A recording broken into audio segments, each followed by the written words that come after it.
Je vais vous représenter, messieurs, Pierre Delouette, volontaire et responsable adjoint de la mission Liban d'SOS Chrétien d'Orient, et à côté de lui, Benjamin Blanchard, directeur général de cette association qui vient en aide aux chrétiens de Syrie, d'Irak, du Liban et d'ailleurs, ainsi qu'à leurs compatriotes dans des pays qui malheureusement souffrent de la guerre, souffrent du terrorisme, et on va parler en particulier aujourd'hui de Damas, d'Alep, de la Syrie, du Kurdistan, tant syrien que irakien. La Syrie qui est au cœur de l'actualité, puisque la France a déposé il y a quelques jours une proposition de résolution devant le Conseil de sécurité de l'ONU pour voir cesser les bombardements russes et iraniens et syriens sur la ville d'Alep, une résolution à laquelle la France a posé son veto, à laquelle la Russie a posé son veto, et ça crée depuis une mini-crise diplomatique sur fond de visite prochaine de Vladimir Poutine à Paris, qui n'est plus le bienvenu, au dire du président de la République français il y a encore quelques heures. Alors on va parler également d'un reportage qui vous a fait découvrir la situation de vie des Syriens d'Alep, un reportage de France 2 que l'on a partagé sur Aletheia il y a quelques jours. On vous a parlé de ce volontaire, lui aussi, Pierre Lecorf, qui vit au quotidien avec les habitants d'Alep depuis maintenant des années et qui nous a sensibilisés d'une manière très crue, très dramatique à ce que vivent les habitants là-bas. Alors, messieurs, c'est à vous. Pierre Delouette, Benjamin Blanchard, je précise que vous êtes rentrés, vous avez quitté Alep le 22 septembre dernier, il n'y a même pas 10 jours, et que vous êtes rentrés, vous, Pierre, de Syrie la semaine dernière, et vous, Benjamin, vous êtes rentrés de Syrie ce matin. Alors, je ne sais pas lequel des deux veut commencer pour nous parler, Benjamin, de une actu, le semi de Paris pour les chrétiens d'Orient, auquel on va appeler tous ceux qui nous regardent à s'inscrire avant le 15 novembre pour un semi-marathon qui sera couru au mois de mars dans Paris. Et puis vous allez nous dire que l'on court beaucoup pour les chrétiens d'Orient et dans tout le Moyen-Orient. Voilà, alors bonjour à tous déjà.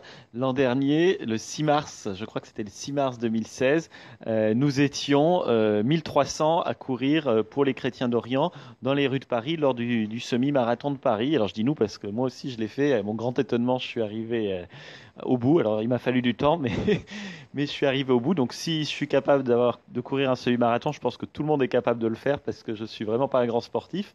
Et devant ce succès, bah, l'équipe de bénévoles qui avait organisé ça a décidé de remettre le couvert. Et cette année, ça sera le 5 mars 2017. Donc un nouveau semi-marathon de Paris au profit des chrétiens d'Orient. Alors cette fois-ci, il y aura plusieurs associations qui seront bénéficiaires de cette course, dont SOS Chrétiens d'Orient. Alors le truc, c'est que les places partent très vite. Donc c'est une course organisée par ASO, Amaury Sport Organisation. Et officiellement, c'est jusqu'au 15 novembre, mais s'il n'y a plus de place avant, eh ben, il n'y aura plus de billets. Donc je vous invite, tous ceux qui sont déterminés à aider les chrétiens d'Orient et à le montrer et à le faire savoir aux Parisiens et aux Français, et puis également aux Syriens, aux Irakiens, aux Libanais, aux Jordaniens qui suivent ça de très près, eh ben, je vous invite à vous inscrire dès à présent. Et pour s'inscrire, il suffit d'aller sur le site internet www.semiparis.chdo.com www.semiparis.chdo.com.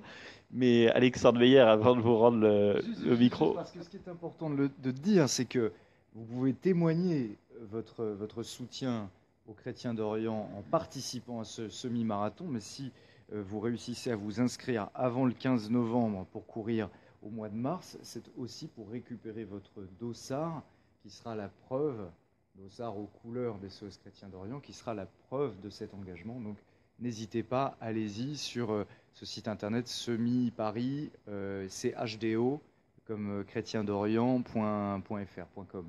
Et donc on court effectivement dans tout le Moyen-Orient pour les chrétiens.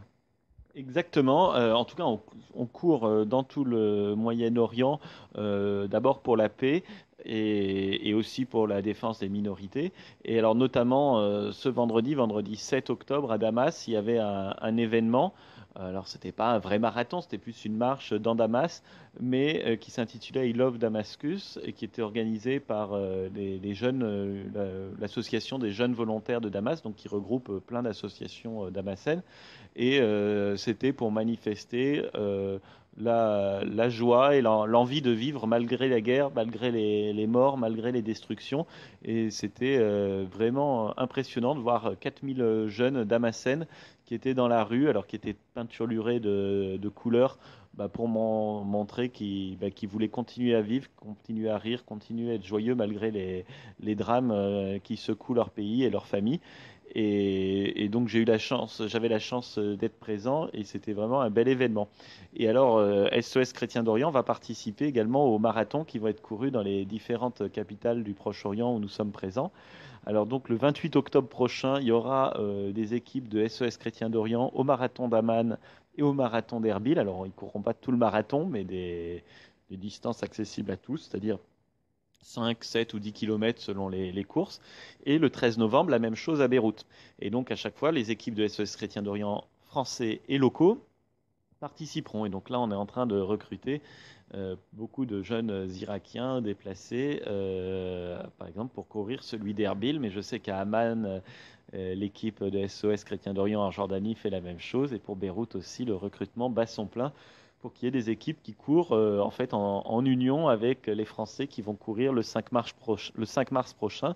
Alors le 5 mars, c'est loin, mais inscrivez-vous dès à présent parce qu'après, il n'y aura plus de place. Pierre, à votre tour, je parlais tout à l'heure de ces reportages et de cette actualité politique qui rebraque les projecteurs sur la Syrie.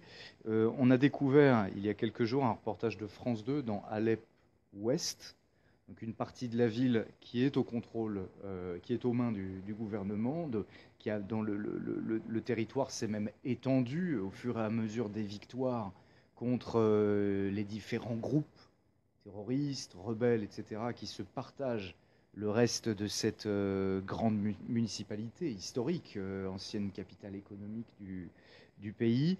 On a pu découvrir une vieille ville ravagée et à travers les yeux de deux entrepreneurs qui ont accompagné cette équipe de tournage de France 2, leurs anciennes usines, des usines de textile, des usines de petites manufactures, transformées en usines d'armement pour y fabriquer des katyushas, des bombes artisanales, des missiles artisanaux prévus pour envoyer des bonbonnes de gaz remplies d'explosifs sur la partie occidentale de la ville dans son ensemble. Qu'est-ce que vous en pensez? Est-ce que cette zone de guerre-là, vous l'avez parcourue? Qu'est-ce que vous pouvez nous raconter du quotidien des habitants de cette ville, de la ville d'Alep?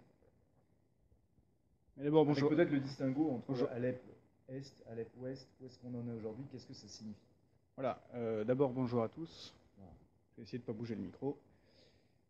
Effectivement, bon, il faut bien comprendre aujourd'hui, à contrario de ce que disent les médias, que Alep n'est pas entouré par le gouvernement. Une partie d'Alep, effectivement, Alep Est, est aux mains des rebelles, qui comprend donc environ 200 000 personnes. Au maximum de 100 000 personnes, puis ce sont des chiffres qui datent d'il y a 2 ans, mais depuis, beaucoup de gens sont partis et sont allés se réfugier à l'Est-Ouest, donc c'est sûrement beaucoup moins. Et tentent toujours de partir. Les rebelles qui tiennent la partie d'Alep Est retiennent contre leur gré la partie de la population qui reste sous leur contrôle. Et ces populations-là tentent par tous les moyens de quitter la ville, mais de nuit, discrètement, pour échapper justement au contrôle de ces rebelles soi-disant modérés. Mais on se rend compte aujourd'hui qu'il n'y a pas de rebelles modérés, que ce qu'on appelle les rebelles modérés n'est qu'un agrégat de groupes islamo-terroristes, et qui continuellement envoient, donc, comme vous l'avez dit Alexandre, des bombes artisanales, mais avec des méthodes de fabrication industrielle. On a bien vu effectivement dans le reportage de France 2 il y a quelques jours que ce sont des véritables quantités industrielles. C'est une économie de guerre qui s'est mise en place dans l'Est. Voilà, effectivement, la situation n'est pas aussi simple qu'on veut nous le présenter. Et la population d'Alep Ouest, qui est donc sous contrôle du gouvernement, protégé par l'armée arabe syrienne, vit dans la peur de se prendre systématiquement donc, ces bonbonnes de gaz transformées en roquettes sous des tirs aveugles sur des églises, des écoles. Combien d'étudiants sortant de l'université rentrent chez eux la peur au ventre et combien même sont morts sous le coup de ces roquettes artisanales. Et je rajouterais également les hôpitaux, parce que alors on parle beaucoup des hôpitaux d'Alep-Est. Alors tous les jours, au moins 3 hôpitaux seraient détruits à Alep-Est. Alors je ne sais pas combien d'hôpitaux il y avait à Alep-Est, mais ça commence à faire beaucoup. Mais ce qui est sûr, c'est qu'à Alep-Ouest aussi, les hôpitaux sont bombardés. Et je pense notamment, c'est un exemple parmi tant d'autres, mais à l'hôpital Saint-Louis, donc tenu par les sœurs Saint-Joseph de l'Apparition, et qui s'est pris un nombre incalculable de roquettes, d'obus, de mortiers, je ne sais pas, je ne suis pas un spécialiste de l'armement, et une des religieuses qui tiennent l'hôpital, sœur Arcangela, qui est italienne, et bien, elle a recueilli toutes ces douilles, tous ces obus, pour en faire des œuvres d'art, et à chaque fois qu'elle mettait une douille, elle faisait une prière, je dis elle faisait parce qu'elle a arrêté, parce elle en a marre, il y en avait trop, mais elle faisait une prière en demandant à Dieu la paix pour la Syrie et pour Alep. Et d'ailleurs, elle me disait en ce moment, Dieu est un peu malentendant, en plaisantant. Et donc, elle a fait des chapelets, des Christ en croix, etc., avec des douilles, et tout ça recueilli dans l'enceinte de l'hôpital. Donc, c'est pas, si je dis ça, c'est pas pour minimiser les souffrances d'Alep-Est et les destructions que subit Alep-Est, mais c'est aussi pour dire qu'Alep-Est n'a malheureusement pas le monopole de la souffrance et des destructions. À Alep-Ouest aussi, et aussi les hôpitaux. Et je ne crois pas que ce soit des tirs aveugles, je pense que ce sont des tirs sciemment qui visent les écoles, les hôpitaux, les églises. Je vous rappelle que nous sommes donc toujours, c'est le Facebook Live d'Aletheia aujourd'hui avec Pierre Delouette et Benjamin Blanchard, directeur général de SOS Chrétien d'Orient et volontaire et responsable adjoint de la mission Liban, qui tous les deux sont rentrés d'Alep le 22 septembre dernier.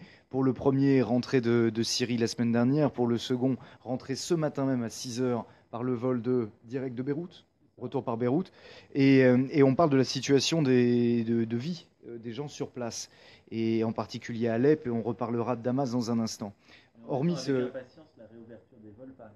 attend avec impatience la réouverture des vols Paris-Damas, parce que jusqu'à présent, c'est assez fastidieux de devoir aller de Damas à Beyrouth par la route et ensuite prendre le vol pour Paris. C'est sûr que ça simplifierait beaucoup la vie des Syriens si on acceptait de réouvrir des vols directs pour Damas. On l'a bien fait pour Téhéran, ça va peut-être venir un jour ou l'autre. On a parlé de ce reportage de France 2 dans les quartiers libérés de la ville d'Alep par l'armée syrienne. Il faut parler de ce focus en ce moment qui est fait sur un personnage très attachant, Pierre Lecorf, dont on vous a parlé sur Aletheia. Il partage le quotidien des habitants d'Alep depuis des années. On le voit vivre chez l'habitant, privé d'eau, d'électricité. C'est France 24 qui lui avait consacré un portrait. Et on voit surtout dans ses yeux la peur lorsque les rafales de mitraillettes claquent au bout de la rue, quand il nous montre les impacts des balles de sniper qui traversent les habitations de civils. Est-ce que ça, c'est quelque chose que vous avez vécu en allant à Alep, mais pas seulement, en parcourant la Syrie presque tout entière? Est-ce que vous avez eu peur? Est-ce que vous avez ressenti, vous aussi, dans votre corps, dans votre esprit, le poids de cette guerre, Pierre? Je pense que quelqu'un qui dira qu'il n'a jamais eu peur, en tout cas en Syrie, est un menteur ou un inconscient. En revanche, c'est pas la même peur pas la peur qu'on peut imaginer. Les parties syriennes dans lesquelles nous intervenons sont parfaitement contrôlées par le gouvernement. On s'y sent en sécurité. En revanche, il est vrai qu'on entend au loin les combats. Il arrive qu'à Damas, toujours ces mêmes bonbonnes de gaz transformées en bombes artisanales tombent de manière aléatoire. C'est pas très rassurant. En revanche, comme je vous disais tout à l'heure, j'étais hier dans un grand rassemblement à Paris. Je me sentais moins en sécurité ici que que dans une zone contrôlée par le gouvernement et les forces de sécurité syriennes. Oui, alors j'interviens en Syrie depuis en fait, on a créé l'association SOS Chrétiens d'Orient à l'automne 2013. Donc, c'était la première opération, c'était Noël en Syrie en décembre 2013. Et je dois dire que la situation a bien changé depuis cette période et de manière positive. C'est une évolution positive. C'est sûr que Damas, en décembre 2013, c'était pas facile du tout. Aujourd'hui, la situation a complètement changé. Si parfois il y a des obus qui tombent à Damas, c'est une fois de temps en temps. Il peut y avoir plusieurs jours, plusieurs semaines sans obus. C'était pas du tout le cas à l'époque et la vie a vraiment repris à Damas. Les boutiques sont ouvertes, le soir, les restaurants, les cafés les bars sont ouverts. Les gens ont repris le travail, des usines se sont reconstruites. Donc vraiment à Damas, la situation a beaucoup changé. Bien sûr, à Alep, c'est pas du tout la même chose. La situation est figée depuis des années. Alors depuis début septembre, il y a eu une évolution, mais c'est seulement depuis septembre de cette année jusqu'à présent, c'était une ligne de front complètement gelée avec des obus de part et d'autre qui touchent principalement les civils. Alors, est-ce que j'ai eu peur? Oui, bien sûr, ça serait mentir que dire l'inverse. Et notamment dans ce dernier séjour à Alep, parce que c'était mon troisième. Alors, autant dans la ville, non, j'ai pas peur, parce qu'on est habitué en fait au bruit, comme disait Pierre. Et puis les obus qui tombent, bon, en fait c'est vraiment la roulette russe, hein, c'est chance ou pas de chance. Donc en fait on fait pas tellement attention, mais par contre Monseigneur Jean Barth, donc archevêque d'Alep pour les Grecs melkites catholiques, pour qui a été couru d'ailleurs le semi-marathon de Paris l'an dernier, pour les projets, pour ses projets, hein, c'est pas pour lui personnellement, a voulu me montrer une de ses écoles, en fait, école à La Malle, qui a été une très grande école pour 1500 élèves, qui était toute neuve, qu'il avait ouverte au début des années 2000, dans le quartier de Hamdeniye. C'est au sud-ouest d'Alep, c'était un nouveau quartier résidentiel, très beau, et vraiment c'était une école magnifique avec des terrains de sport, etc. C'était vraiment l'œuvre, son grand œuvre. Et aujourd'hui, c'est à 2 pas de la ligne de front. Donc, il a voulu nous emmener visiter puisque une partie des fonds de semi-marathon sont pour reconstruire cette école le jour où la zone sera sécurisée. On espère que ce sera bientôt. Et donc, il voulait à tout prix me montrer cette école. Il n'était pas retourné depuis 1 an et demi ou 2 ans. Alors c'était vraiment un crève-cœur déjà, parce que de voir ce qui fut un endroit magnifique pour l'éducation, pour la culture, le développement des jeunes, de la jeunesse de ce pays. Et aujourd'hui, c'est la misère. Alors les étages inférieurs sont occupés par des déplacés internes, donc des gens qui arrivent de Alep-Est ou de la campagne d'Alep et qui sont venus se réfugier ici pour fuir et ben, à la fois les exactions des groupes armés terroristes et aussi les combats, puisque ces zones sont bombardées par le gouvernement. Donc ils fuient à la fois les uns et les autres. Ils viennent en zone sécurisée, donc c'est-à-dire en zone gouvernementale. Donc ils vivent vraiment de fortune dans des conditions très difficiles. Alors comparé aux gens qui vivent sous tente en Irak, c'est sûr que c'est moins difficile parce qu'en fait il y a quand même une prise en charge de l'aide, etc. C'est plus organisé, mais c'est quand même des gens qui ont tout perdu, qui avaient leur maison, leur travail, et là ils vivent dans des sous-sols de l'école sans lumière, etc. Alors pourquoi dans les sous-sols? Parce qu'aux étages supérieurs, c'est juste à côté de la ligne de front, donc c'est dangereux. Et Monseigneur Jean Bart n'a pas voulu se contenter de voir les étages inférieurs, il nous a emmenés dans les étages supérieurs. Et notamment, il avait une fâcheuse tendance à se promener le long des fenêtres éventrées, qui étaient béantes, bien sûr. Et alors que le gardien des lieux, qui est en fait un déplacé qui vit là, n'arrêtait pas de lui dire qu'il y avait des snipers juste en face. Et en tout cas, on entendait les bruits des kalachnikovs. Donc j'avoue que là, j'étais vraiment pas du tout rassuré et j'avais assez hâte qu'on rentre. Et puis de voir cette désolation, c'était vraiment poignant. Mais vous l'avez dit, la désolation, bien sûr, mais la vie continue. Et là, Pierre, il faut nous parler de la résilience extraordinaire du peuple syrien. Une interview à paraître sur Aletheia d'ici quelques heures, quelques jours, du ministre syrien de la Réconciliation nationale, qui a été nommé, choisi dans l'opposition au courant de l'année 2012 et qui accomplit depuis ce travail de préparation de la fin des hostilités pour recréer une Syrie unie, parlait déjà lui-même au reporter d'Aleteia sur place de cette extraordinaire bienveillance, bonne volonté du peuple syrien dans sa volonté de reconstruction, de pardon, d'aller de l'avant. Est-ce que ça, vous l'avez expérimenté? Absolument, c'est vraiment la chose qui m'a le plus frappé quand je suis arrivé en Syrie. J'y étais déjà allé une première fois avec un ami avant la guerre. J'avais trouvé que c'était des gens extrêmement accueillants, extrêmement festifs, souriants, positifs. Et j'ai eu une très grande crainte en arrivant à Damas en me disant mais dans quel pays je vais tomber? Est-ce que je vais retrouver la Syrie que j'ai connue? Et en fait, oui. En fait, ma première vision de Damas, donc quand je me suis rendu cet été, était quasiment la même que celle que j'avais vue il y a 6 ans maintenant. Les gens continuaient à prendre le thé dans la rue, les enfants faisaient du vélo, jouaient au foot. Les gens sont toujours aussi, oui, c'est ça, festifs, continuent à organiser euh, des manifestations de joie, de tout ce que vous voulez en fête religieuse ou non. Enfin, ils continuent partout, que ce soit à Damas, dans les petits villages comme celui de Maloula, à Homs, même à Alep, dans certaines parties d'Alep, où les gens, malgré les bombes et la menace qui pèse sur eux, continuent à vouloir vivre correctement dans des conditions normales, au milieu d'une situation anormale extraordinaire.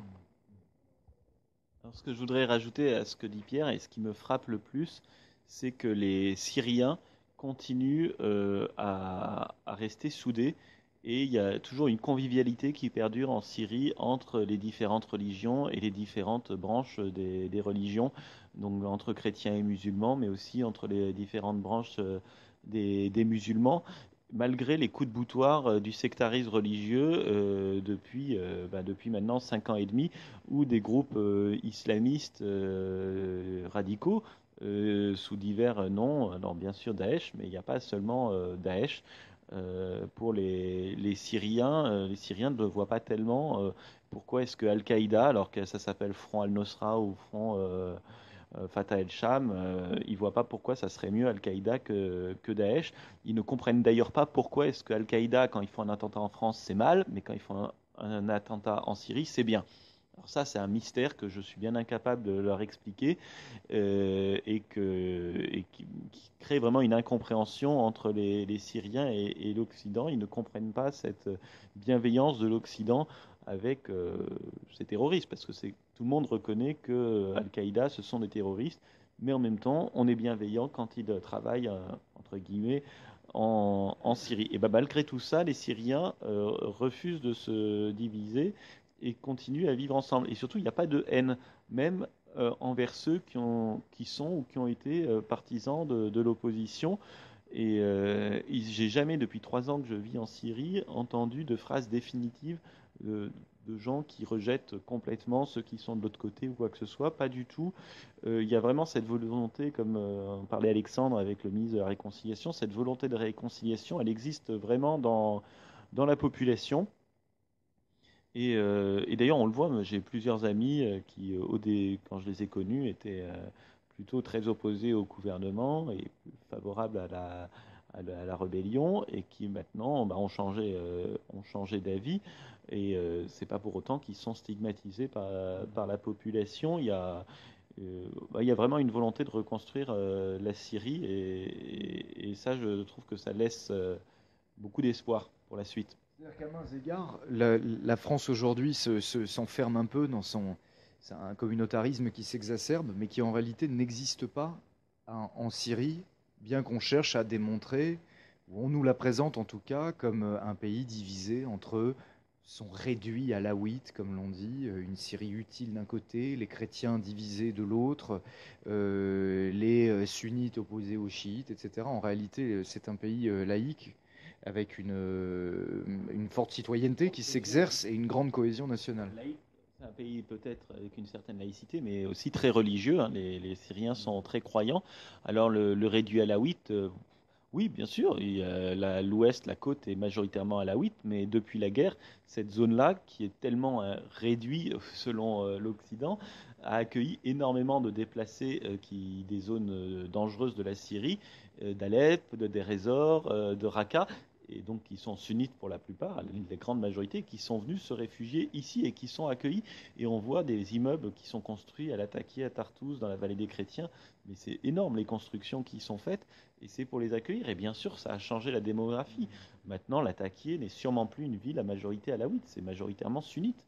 Mais parce que ce sont des Syriens et ils sont accueillis. Donc je pense que c'est inexact de décrire la Syrie comme ça. Et ensuite, même à Alep, les gens se fréquentent et malgré la guerre. Et à Damas, je parlais de ce marathon, cet événement où il y avait 4000 jeunes vendredi. Vous voyez les gens, les chrétiens, les musulmans, des musulmanes pas du tout voilées, d'autres voilées, tout le monde se mélange et ça pose aucun problème. Vous voyez les jeunes filles qui se fréquentent, bah, certaines sont voilées, d'autres pas. C'est pas quelque chose qui est surprenant et en fait c'est quelque chose de courant en Syrie. On va récapituler puisqu'on est toujours sur le Facebook Live d'Aletheia avec nos invités Pierre Delouette et Benjamin Blanchard pour SOS Chrétien d'Orient qui tous les deux rentrent de Syrie. On parle énormément de la situation d'Alep en ce moment. Ils en témoignent, ils ont vu, ils y ont vécu au plus fort des bombardements russes et syriens sur la partie orientale de la ville pour en repousser les unités. Vous les citiez tout à l'heure, d'Al-Qaïda, Fatah el-Sham, Fatah, etc.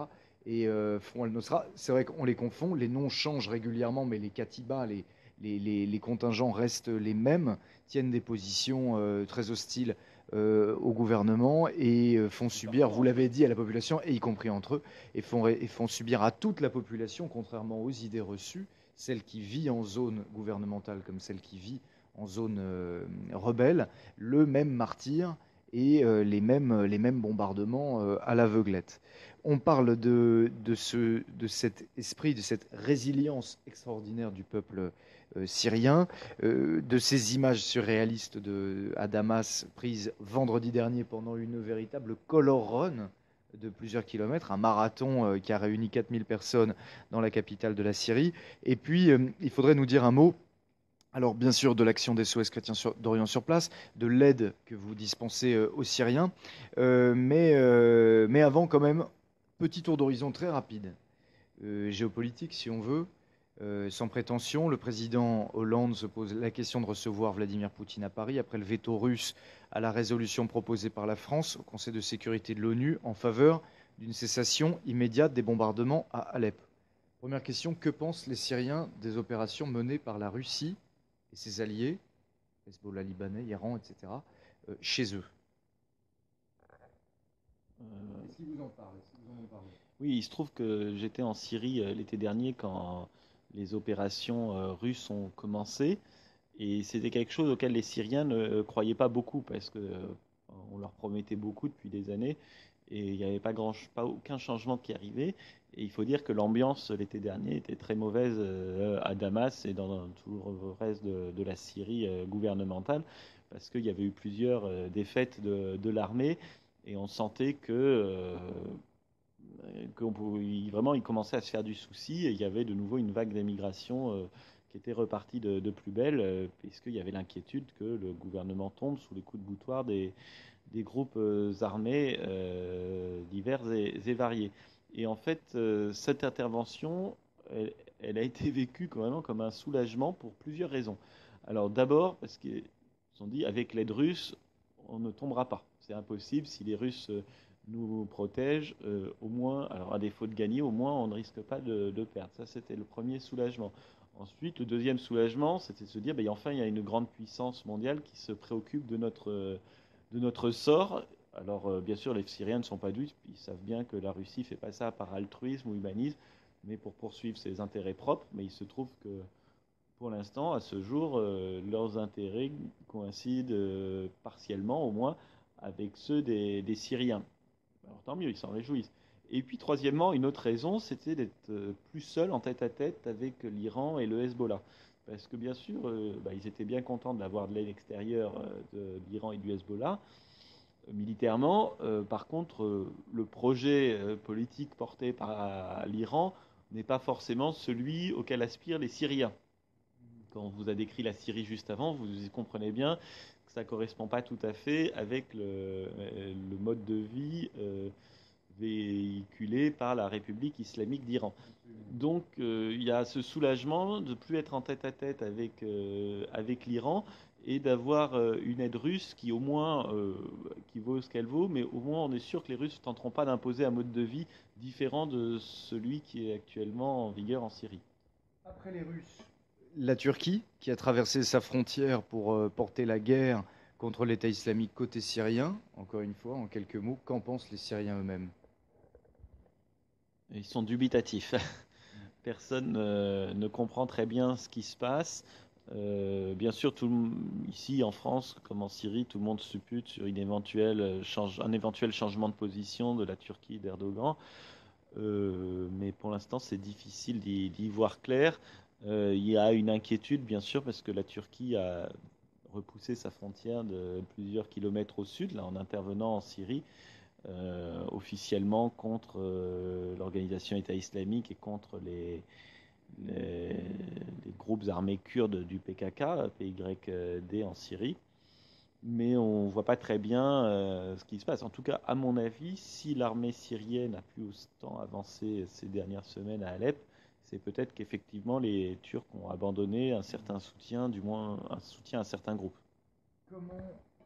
Troisième question, comment les Syriens perçoivent-ils les raids aériens menés en ce moment même par la France depuis le porte-avions Charles de Gaulle, non pas sur leur territoire, mais sur le territoire voisin de l'Irak, et à Mossoul en particulier, pour en faire sortir l'État islamique?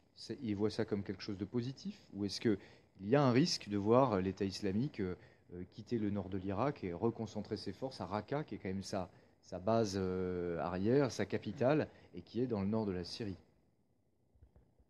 Alors, les frappes françaises, c'est pas la préoccupation première, c'est les frappes de la coalition en général, parce que bon, je suis au regret de vous dire que la France n'est pas considérée, à tort ou à raison, mais en tout cas n'est pas considérée, que ce soit en Irak ou en Syrie, comme étant moteur dans tous ces événements qui se passent et dans la coalition occidentale. Mais en tout cas, pour les frappes de la coalition, il y a d'abord une certaine expectative, que ce soit en Syrie ou en Irak, mais encore plus peut-être en Irak.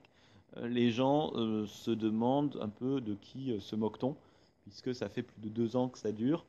Et en 2 ans de frappe, avec je ne sais pas combien de pays qui sont partis à cette coalition, ils n'auraient pas été capables de vaincre l'organisation État islamique. Alors c'est pas moi qui le dis, c'était, je me souviens, Monseigneur Nicodémus Daoud Sharaf, qui est archevêque de Mossoul des Syriaques orthodoxes, quand il était venu en France à une série de conférences que SOS Chrétien d'Orient avait organisées, qui répondait à chaque fois vous avez eu besoin de 2 semaines pour vaincre l'armée de Saddam Hussein, et là ça fait 2 ans que vous n'arrivez pas à vaincre Daesh. C'est plus que surprenant. Alors c'est sûr qu'au-delà de cette expectative, il y a aussi une crainte en Syrie, et c'est que les Américains et la coalition, en prenant Mossoul, n'assiègent pas Mossoul et leur laissent une porte de sortie pour qu'ils se replient en Syrie. Et donc ce qui veut dire que la Syrie, une fois de plus, va récupérer des membres supplémentaires de l'international djihadiste.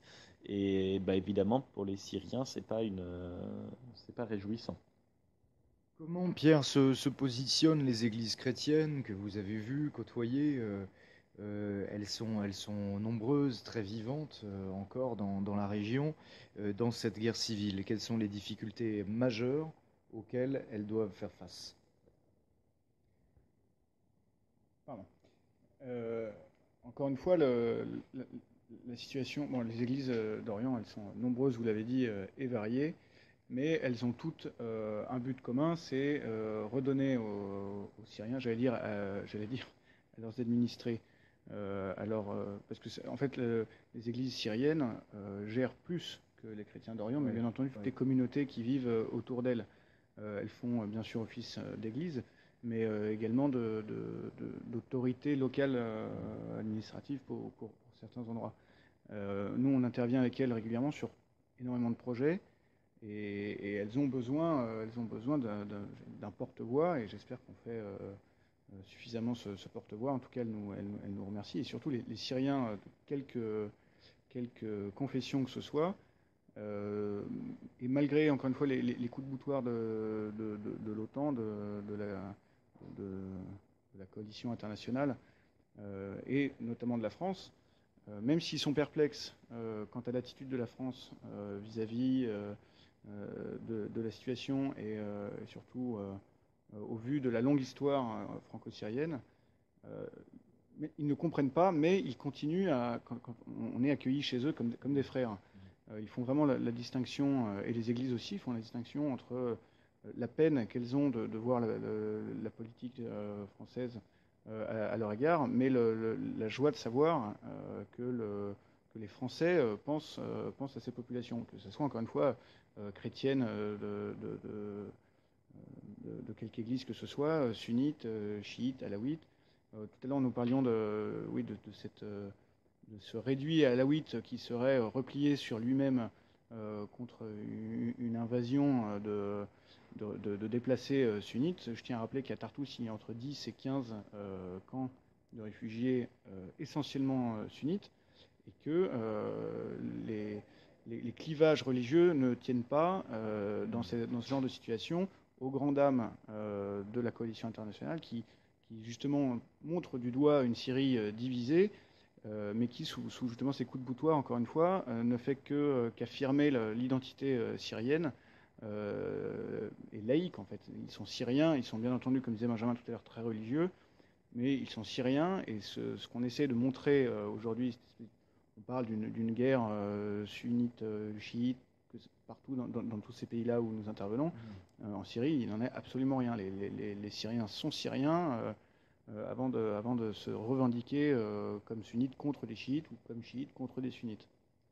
Par contre, je voudrais préciser ajouter à ce que disait Pierre, que si, bien évidemment, du côté gouvernemental, ça représente toutes les composantes de la société syrienne. Par contre, la rébellion, elle, est 100% sunnite. Ça, tous les sunnites ne sont pas dans la rébellion, bien au contraire.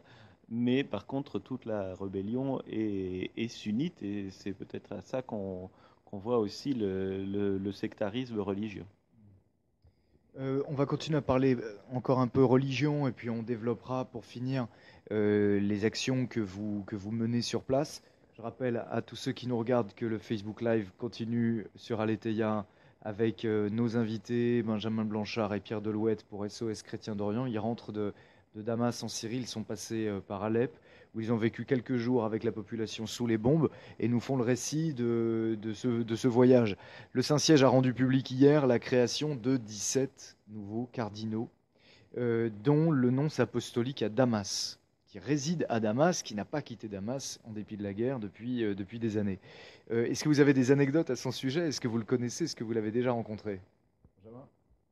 Oui, plusieurs fois, bien sûr, puisque les ambassadeurs en poste à Damas, déjà, ne sont pas très nombreux. Et puis ensuite, comme SOS Chrétien d'Orient travaille en lien étroit avec les églises, partout où on travaille, on est en contact avec les nonciatures. Alors d'abord, je voudrais rendre hommage au travail de la diplomatie vaticane, puisque que ce soit en Irak ou en Syrie, elle reste toujours présente, même au pire moment. En Irak, le nonce à Bagdad, c'était la dernière ambassade encore ouverte, même pendant les bombardements américains de 2003, ils n'ont pas quitté. En Syrie, c'est pareil, le nonce est toujours resté, même en 2012-2013, quand ça allait si mal à Damas. Et donc, ce sont des gens qui travaillent discrètement, efficacement et vraiment très courageusement. Et d'ailleurs, Monseigneur Mario Zenari, donc, qui est nonce apostolique à Damas, s'est rendu à Alep lui-même. C'est le seul ambassadeur qui s'est rendu à Alep, je crois, ces dernières années. Il s'est rendu à Alep en mai ou juin dernier, et c'était un événement pour les Alepins. Je me souviens des photos quand il allait à la rencontre des jeunes. Alors oui, une anecdote qu'il raconte souvent quand on le rencontre, il dit toujours: j'espère que c'est ma dernière affectation, parce que mon premier poste, donc Monseigneur Zenari, c'était en Côte d'Ivoire, et puis il y a eu la guerre civile qui est arrivée. Ensuite, j'ai été nommé au Sri Lanka, et il y a eu aussi une guerre civile qui a repris. Et ensuite, j'ai été nommé en 2010 à Damas. Et en 2011, la guerre a commencé. Donc au-delà de l'anecdote et de la plaisanterie, ça montre que c'est quelqu'un de très courageux et qui est adapté aux situations les plus extrêmes, les plus difficiles. Et c'est vraiment une grande joie d'apprendre cette nomination. Et puis une grande joie pour la Syrie, que le pape François parle toujours de la Syrie aimée et martyrisée. Et en fait, je crois que c'est tout à fait symbolique que le nonce en poste à Damas soit créé cardinal. Ça montre tout l'intérêt du pape pour la Syrie, pour la situation en Syrie. Ça montre qu'il suit vraiment en permanence ce qui se passe là-bas. Et je suis sûr qu'il a une vision très pointue de ce qui se passe, parce que Monseigneur Zenari a lui-même une connaissance très fine du terrain. Il n'hésite pas à se déplacer. Il est allé à Homs, il est allé à Tartous, et il est allé à Yabroud. Je me souviens avoir inauguré une nouvelle école qu'on avait construite avec Monseigneur Arbach, archevêque des Grecs melkites catholiques de Homs, à Mahamoura, un petit village. Le nonce était là. Il ne reste pas enfermé dans sa nonciature à Damas. Donc c'est vraiment une très bonne nouvelle. Et grâce à Dieu. Le nonce qui est donc l'ambassadeur, en fait. Il y a des nonces dans quasiment tous les pays du monde qui sont ou des représentants apostoliques, et des vicaires apostoliques, mais qui est le représentant du Saint-Siège, l'ambassadeur du Saint-Siège dans le pays en question. Parlez-nous à présent, Pierre, je vais vous laisser un peu la parole. SOS Chrétien d'Orient, quelle aide dispensez-vous sur place, à qui? Quels sont vos besoins aussi? Comment peut-on vous soutenir, hormis en chaussant les baskets et en s'inscrivant avant le 15 novembre pour le semi-marathon du 5 mars prochain? Alors déjà, pour nous soutenir, il y a toutes les solutions possibles et inimaginables, à commencer par partir en volontariat avec nous, où vous trouverez, voilà. On peut partir, pardon. Je le dis dans le micro, mais on peut partir en Syrie avec vous, on peut partir en Irak avec vous. Alors les missions aujourd'hui installées sont les missions de Syrie, de Liban, de Jordanie et d'Irak. Donc quatre belles missions, pardon, où le choix, enfin pas le choix, l'aide apportée est multiple et variée, que ce soit des travaux à long terme, des réalisations d'écoles,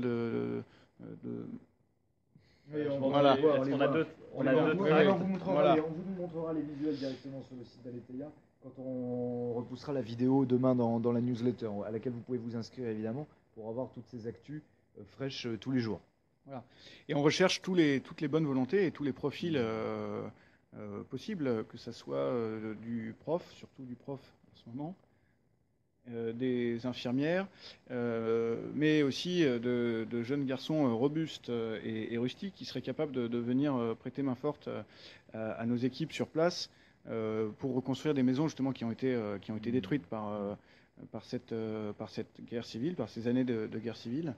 Et on donne aussi justement le marathon, le semi-marathon de l'année dernière a permis de financer l'école de Monseigneur Jean Bart, qui est un projet que je trouve absolument extraordinaire, exceptionnel, une école professionnelle qui permet aux jeunes Alépins, aux jeunes professionnels en devenir d'Alépins, de s'intégrer dans la vie économique et surtout de recréer un tissu économique et redonnant de l'espoir à tous leurs concitoyens, leurs compatriotes. Et alors encore une fois, les activités vont de la donation aux familles isolées, de la visite dans les camps de réfugiés, en Irak, en Jordanie, en Syrie également, j'en parlais tout à l'heure à Tartous, des cours de français, des cours, je crois qu'il y a des cours de cuisine, même des échanges, des cours de cuisine française. C'est vraiment, rien que le fait, si vous voulez, d'être avec eux, de prier avec eux et de penser à eux, pour eux, c'est déjà une grande aide. Je me souviens d'une anecdote justement dans un camp que nous avons visité à Tartous, un camp exclusivement composé de déplacés sunnites. Et nous nous sommes présentés comme SOS Chrétien d'Orient, avec nos t-shirts SOS Chrétien d'Orient, et on pouvait imaginer être plus fraîchement accueillis que nous l'avons été, et en partant, les gens nous ont dit, quand on leur a demandé ce dont ils avaient besoin, ils nous ont dit, mais vous n'imaginez pas l'espoir que vous nous apportez, vous, jeunes chrétiens occidentaux. Vous n'imaginez pas l'espoir que c'est et le réconfort que c'est de vous savoir ici, et même d'être le relais de notre souffrance en Occident et en France. C'est déjà énorme pour nous. Donc voilà, en parler et parlez-en autour de vous, bien entendu, et surtout engagez-vous. Surtout, rejoignez-nous. Voilà. Benjamin, un dernier mot. Et oui. Puis on va se séparer là-dessus. Benjamin Blanchard, Pierre de l'Ouest, les deux pour SOS Chrétien d'Orient, toutes les actus à suivre sur, évidemment, si je parle loin du micro, on n'y arrivera jamais. Benjamin Blanchard, Pierre de l'Ouest, toutes les actus à retrouver sur leur site internet SOS Chrétien d'Orient, sur leur Facebook, sur celui d'Aletheia et sur les articles que nous publions régulièrement à leur sujet. Benjamin. Oui, alors je voudrais simplement insister sur le besoin de professeurs, parce qu'on a besoin de professeurs au Liban, des volontaires qui sont prêts à partir un semestre ou encore mieux 2 semestres pour toute l'année scolaire. C'est un besoin urgent, donc s'il vous plaît, engagez-vous. Et puis également, il y a le... Alors ça, Ils seront payés. Oui. non, ils seront nourris, logés, blanchis, assurés et transportés, mais pas payés. Par contre, il y a également le lycée français de Tartous qui recherche des professeurs qui ouvrent. En fait, c'est une branche du lycée français d'Alep, mais à Alep, la situation est trop difficile. Et donc, il a obtenu la possibilité d'ouvrir une antenne à Tartous. Il y a déjà beaucoup d'inscrits, mais il manque de professeurs. Tartous, c'est une ville très sûre sur la côte syrienne. Il n'y a jamais eu de guerre là-bas. Et il y a beaucoup de déplacés. Et ils cherchent plusieurs professeurs, donc dès maintenant, là, dès la rentrée a lieu aujourd'hui en fait. Et n'hésitez pas, alors c'est payé au tarif syrien parce qu'il n'y a plus d'aide de la France, mais ça permet de bien vivre en Syrie, ça ne permet pas de faire des économies pour la France, mais ça permet de bien vivre en Syrie. Alors c'est pas directement SOS Chrétien d'Orient, mais vous pouvez nous contacter et on vous mettra en contact avec les dirigeants du lycée français de Tartous qui vraiment sont extraordinaires et défendent la francophonie malgré cette situation. Et puis également, donc bien sûr, on a besoin de volontaires, mais aussi on a besoin de dons. Donc n'hésitez pas à nous aider. Alors, comme on parlait d'Alep au début de l'émission, je voudrais dire quelques mots sur ce qu'on fait à Alep. Euh, Parce qu'on parle beaucoup de la situation très difficile à Alep-Est, mais la situation à Alep-Ouest n'est pas rose non plus. Alors, bien sûr, les magasins sont pleins, mais sont très chers pour les gens. Il y a eu énormément d'inflation. Et beaucoup de gens, une bonne partie de la population n'a pas les moyens de se nourrir, d'acheter des produits de première nécessité. Donc, avec SOS Chrétien d'Orient, on essaye de... Et puis en plus, il y a l'eau et l'électricité qui sont régulièrement coupées. Donc, on essaye de pallier à ces besoins les plus urgents. Donc, on a commencé par acheter des pompes et des générateurs pour que les églises puissent fournir de l'eau gratuitement aux environs. Ensuite, on a monté des équipes de volontaires pour aller apporter l'eau aux vieillards et aux handicapés qui ne peuvent pas aller chercher l'eau en bas de leurs immeubles parce qu'ils ne sont pas en bonne santé pour pouvoir charrier l'eau. Et puis également l'électricité, comme l'électricité est pratiquement tout le temps coupée, il faut acheter des ampères. Alors 1 ampère, juste ça permet d'avoir simplement la lumière. 2 ampères, on peut avoir la lumière plus un réfrigérateur. Avec 3 ampères, on peut avoir un peu plus. Donc nous, on achète 1 ou 2 ampères pour les familles les plus pauvres pour leur permettre d'avoir vraiment le minimum pour vivre. Alors ça ne permet pas du tout d'avoir du chauffage, par exemple, et l'hiver, il fait très froid à Alep. Donc aussi, on fait des distributions de couverture, des distributions de chauffage d'appoint. On a également beaucoup aidé les hôpitaux d'Alep, donc en faisant des convois de médicaments depuis la France, de médicaments, de matériel médical, souvent de pointe, parce que c'était des bons hôpitaux et il y a beaucoup de besoins. Et il faut dire que les hôpitaux soignent gratuitement les blessés de guerre et les plus pauvres. Et je voudrais rendre hommage à Jean-Michel Cahen, qui est un monsieur qui dirige une association qui s'appelle ONG Assistance Caritative et qui nous aide beaucoup, beaucoup, beaucoup pour collecter du matériel médical et l'affréter, le mettre dans des conteneurs pour partir à l'attaquer.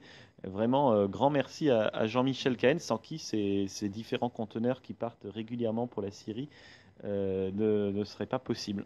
Eh bien, merci beaucoup. Merci à tous les deux. Rejoignez-les. Partez donc, devenez professeur de français à Tartous. Rejoignez SOS Chrétien d'Orient si vous le pouvez. Consacrez-leur quelques semaines, quelques mois de leur vie pour aider à la reconstruction de la Syrie et à sauvegarder, à offrir un peu de bien-être, de mieux vivre aux malheureuses populations sur place qui subissent la guerre et ses ravages. En tout cas, merci beaucoup d'être venu nous raconter cette vie sur place à Alep, à Damas, dans le reste de la Syrie. À très bientôt. Et puis rendez-vous sur semi-marathon, semi-Paris. chdo.com, voilà, www.semiparis.chdo.com pour s'inscrire au Semi de Paris pour les chrétiens d'Orient avant le 15 novembre pour courir le 5 mars. Et puis toujours soschrétiendorient.fr et on peut vous écrire à volontaire@soschrétiendorient.fr. Merci à tous les deux, merci Benjamin Blanchard, merci Pierre Delouette et merci à tous de nous avoir suivis. À très bientôt.